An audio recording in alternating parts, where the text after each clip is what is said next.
Alright everyone, so today I'm going to be making some dandelion jelly. I've never done this before, so hopefully it turns out good, but I'm just going to bring you along as I try it out. I've looked at a lot of recipes online and they all kind of seem like the exact same thing. So I just went out in my yard and I picked as many as I had. So you want to go out when the sun is shining because that's when your dandelions are going to be open. So it's going to be much easier to get the petals out. Anyways, I picked as many as I could. You want to give them a good wash and then lay them out on a towel to soak up the excess water. But we're going to go ahead and we're going to separate the greens from the actual yellow.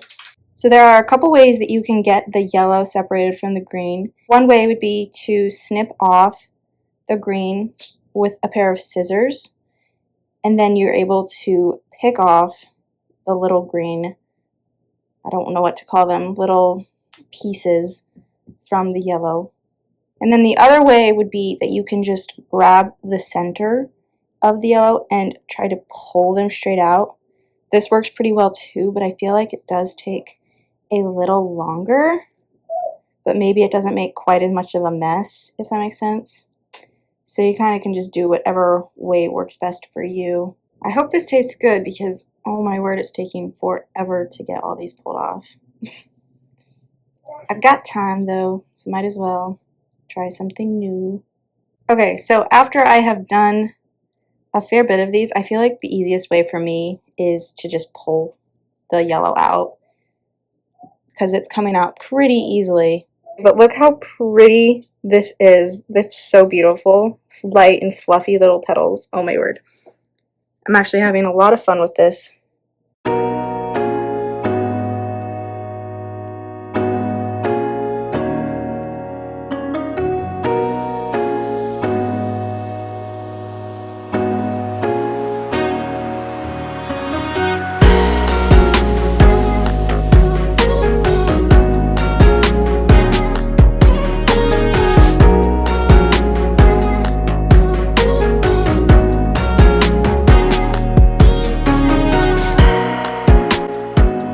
Okay, so this ended up working out pretty perfect. I got around 2 cups worth, which is exactly what I was wanting, so that is amazing. But wow, look how pretty.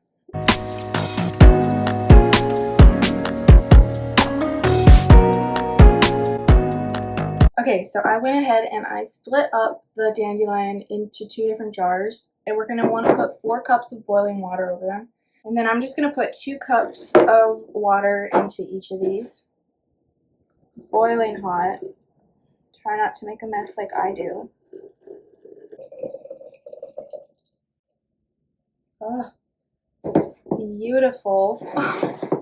That's so pretty. Okay, now I'm just going to pop lids on these, and this is going to steep for 24 hours. I'm going to let them come to room temperature, I think, for like an hour maybe, and then I'm going to pop them in the fridge for the rest of the time. So, I will see you guys in the morning to finish off making the jelly. Alright, it is the next morning, and our dandelion tea has steeped overnight, so I'm going to go ahead and strain off the petals. And for this recipe, I'm going to be using around 3.5 to 4 cups.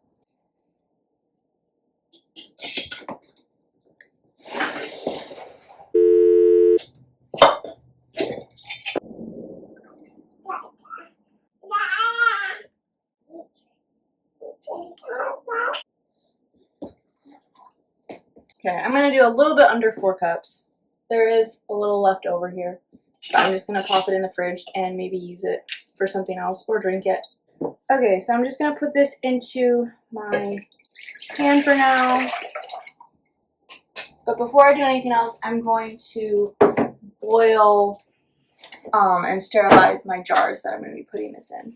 Alright, so I'm just going to be using these cute little half-pint jars that I have. These are adorable. This is going to be perfect for our little jelly.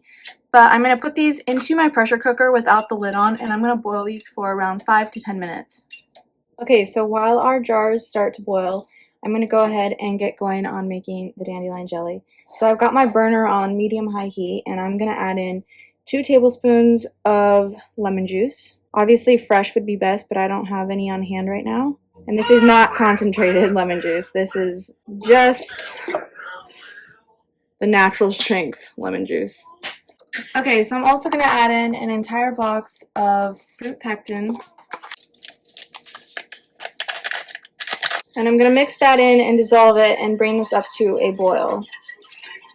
Okay, so our liquid is now boiling, so I'm going to go ahead and add 4 cups of sugar into this. I know, it's a ton of sugar. That's what jams and jelly are, though. So if you're trying to be healthy, having jam and jelly, even if it's homemade, is not very healthy at all. But we're going to go ahead and we're going to mix this in and get it dissolved. And we're going to let this boil for 2 minutes. It might take a minute or two to come back up to a boil because that sugar going in really cools it off. But once it's back to a boil, we're going to let it boil for 2 minutes. And we're just going to be stirring it every once in a while. Okay, and I will say, I think some people will add in a little yellow food coloring to give it a more of a yellow dandelion pretty color. But I'm just going to keep this more natural and leave out the food coloring. Okay, my jars have boiled on enough, so I'm going to use a pair of tongs and carefully remove these and get them set onto a clean towel.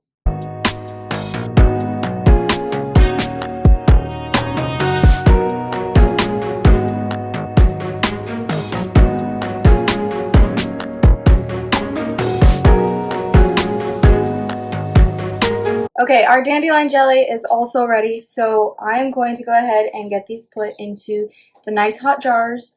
You kind of want to try to get the jars and your jelly kind of done at the same time because you want everything to be really hot so everything seals up nice and that your jars are not going to break when you pour boiling hot stuff into them. So I'm going to go ahead and I'm going to pour this jelly into something a little easier to pour with because I don't want to make a big mess everywhere.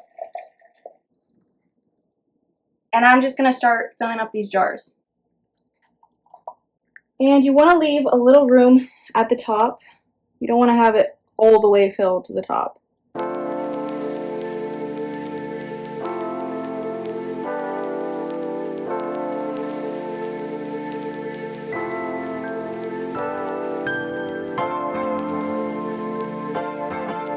Okay, and I'm just going to quickly go around each of these rims and make sure that they are clean. There's nothing in the way that might break the seal. No extra jelly on the edge. Okay, and then I'm going to pop these lids on and get the rings screwed on. It might help to use a towel or something to hold onto the glass so you're not burning yourself. You don't need to put these on super tight, just snugly. And you just want to make sure that your jars are covered in water. And really, you could be doing this in any other container too. I'm just using my pressure cooker because it's the biggest thing I have. But you could do a big kettle or something as well.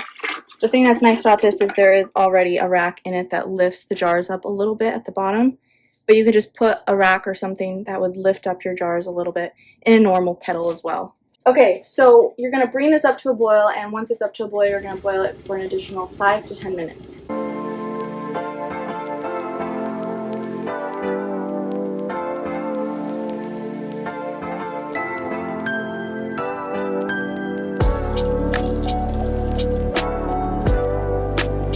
Well, this is probably not the most graceful way of doing this, but it works.